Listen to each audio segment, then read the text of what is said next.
عندي برشا تعليق وبرشا إثارة نرفيز حقيقة.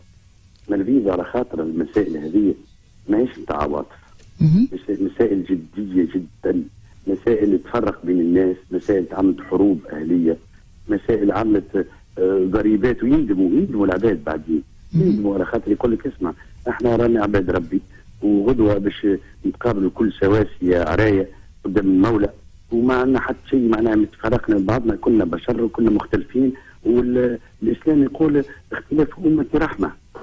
اختلاف أمتي رحمة، شو محلاها؟ وأنا استأت كثيرا قد ما أكد لي الفكرة. نحب نعطيك انفعالاتي الأولى.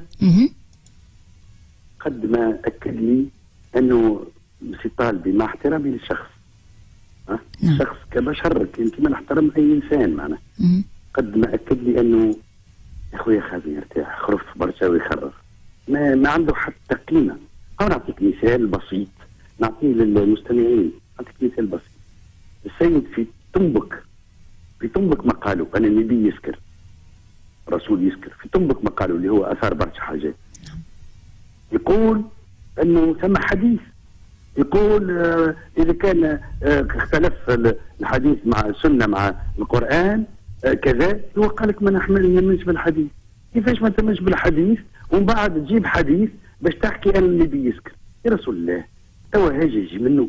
احنا نقولوا اللي عندنا شك، وانا نقول اللي عندنا شك في الاحاديث انه ربما مخلوقه مختلقه، ربما مفتعله، ربما الحقب التاريخيه زادت شويه ما زادت شويه، كنا نؤمنوا به هذا الناس الكل معناها، حتى المؤمنين يعني يؤمنوا به انه ثم حديث ضعيفه، ثم حديث ناقصه وكذا، وتجي تقول ثم حديث يقول انه النبي يشرب قدام جماهير معينه. احنا عندنا 90% من الناس ولا اكثر اللي بالنسبه لهم محمد مش شخص، مش رسول، مش معناها جلدهم. لما يقول النبي يصير شوك جلدهم.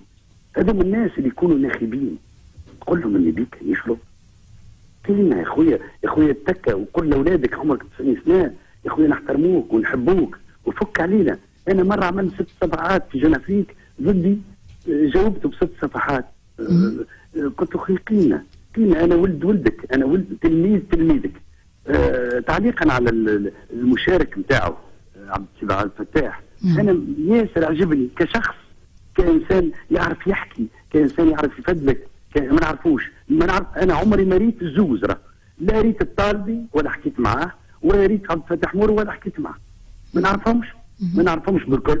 السنين هذاك سبني في 6 صفحات، يا الله يهديه والله يطول في عمره، والله معناه يموتنا ويموتوا معناه بطريقه مطمئنه كما يقول هو. مش معقول. مره في قناه من القنوات، وهنا باش ننتهي، قناه من القنوات قال اسمع الشافعي كان مغني وراه موجود في كتاب ما نقول لكمش عليه.